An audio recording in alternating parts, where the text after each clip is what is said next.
In this video, you'll learn the simple steps to create an environmental impact statement without having to go through hours and hours of internet searches like Maya did. Maya worked for a small construction company that was lucky enough to win a government contract for expanding a city park. Maya was tasked with creating the environmental impact statement. But this was something the company had never done before, so she had no idea what it was. Was it a report? Was it a form? She spent hours and hours searching online to try to piece together the information. I'm hoping to save you from all that. And in this video, I'll give you the quick basics on what an environmental impact statement is and where you can download a free template to help you get started quickly. First, get comfortable with the acronym EIS, which is the acronym for Environmental Impact Statement, which is a key document in environmental regulation. The purpose of the EIS is to provide a detailed analysis of the consequences of major projects. What are their impacts on the community, both environmental and social impacts? The EIS is needed before the project can move ahead and get approved. So the EIS is connected to what's known as the National Environmental Policy Act, or NEPA. This is a government regulation that requires federal agencies to assess environmental effects and make sure that the community has been invited to comment. So anytime they're granting a project, that project needs to go through a specific process. Let's take a look at what that process is. So I'm going to jump over to a flow chart. And if you've already looked at our video on NEPA environmental assessment, then this will look familiar to you. So this is the flow for the NEPA process.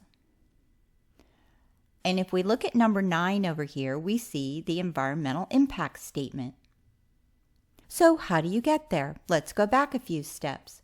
If we look over here in the middle, we see that if significant environmental effects are uncertain, meaning the project may cause environmental impacts that are significant or it may not, then an environmental assessment is done.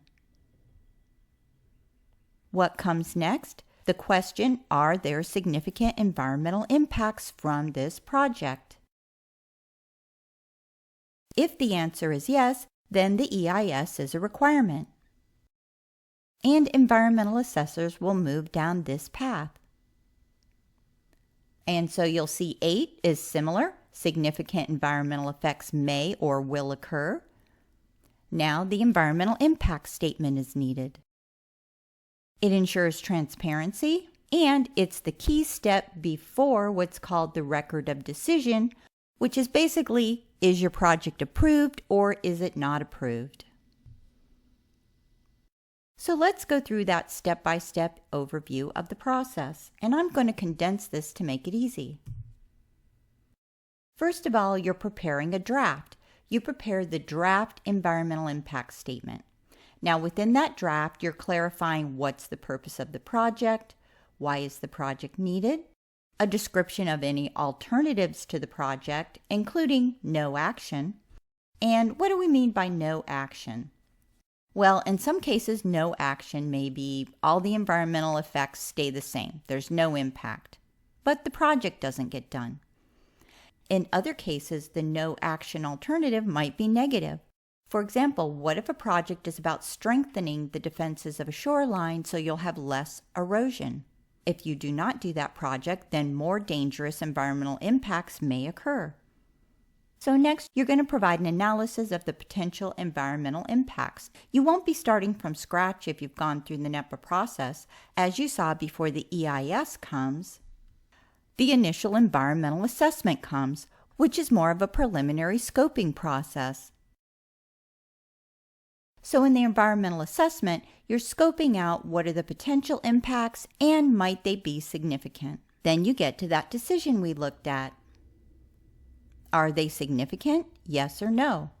So when you're going through and creating the EIS, you're leveraging that environmental assessment data. So after you go through the analysis, you propose mitigation measures. What are some of the things that can be done to reduce the negative impacts?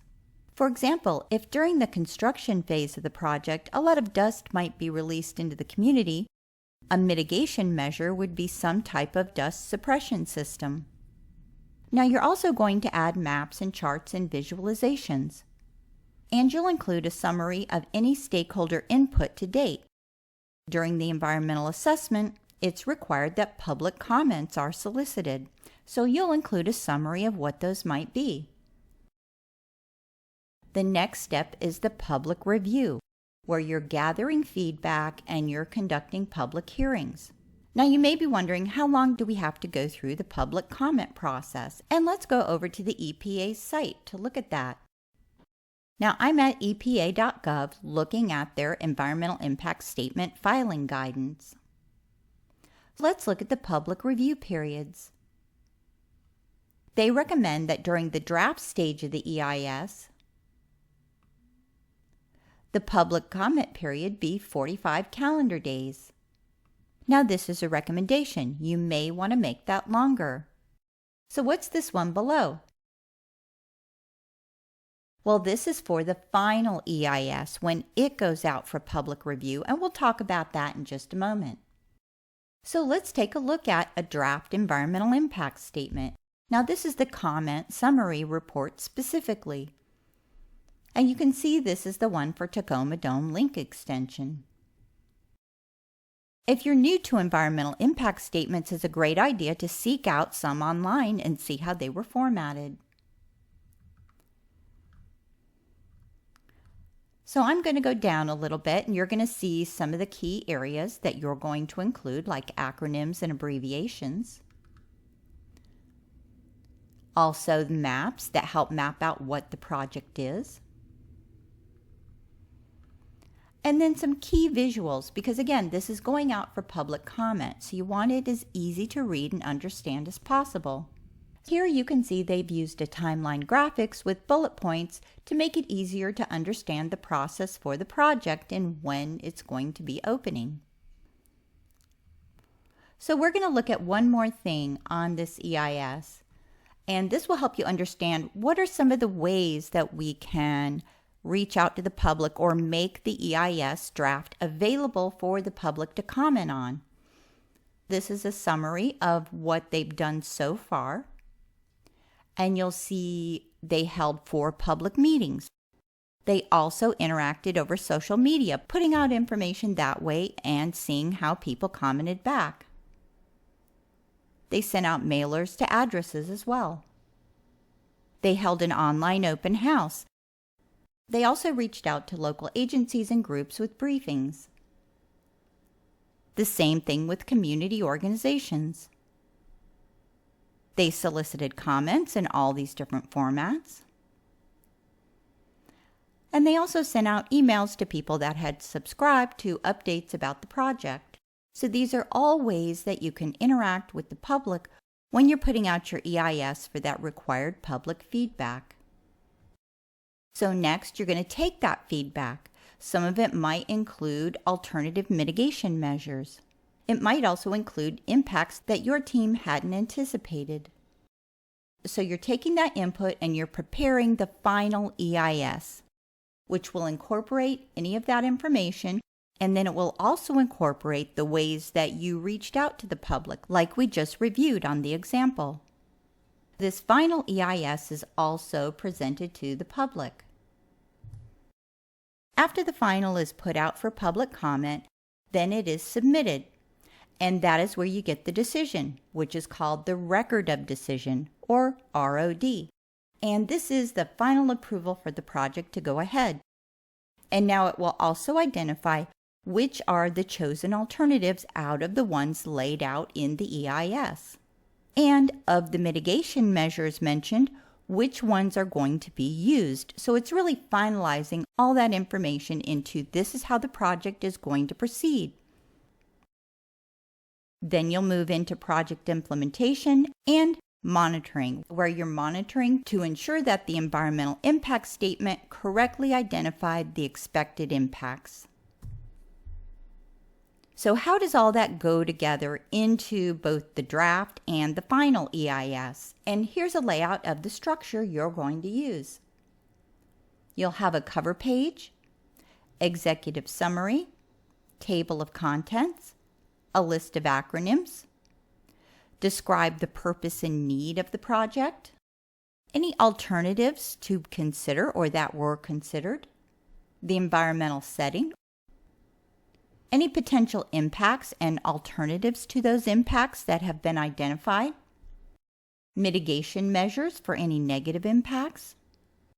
You're going to list out the public participation and agency coordination that were conducted, any permits that were required and that were obtained to move the project forward.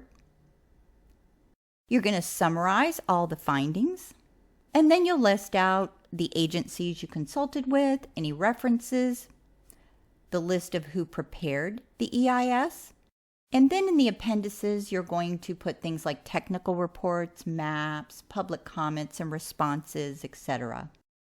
Now, to get all this in an easy template, you can download a free EIS template, which will give you a Word document with this layout. And I'll add that link in the video description. Where it's going to land you is on our assessmentstools.com website. And it will take you exactly to this free environmental impact statement template. So you can just click here and download it for free. If you like this video, subscribe and you'll always be notified when we put out new content. You can also find a lot of other free resources, including assessment tools, templates, and tips and guidance at assessmentstools.com.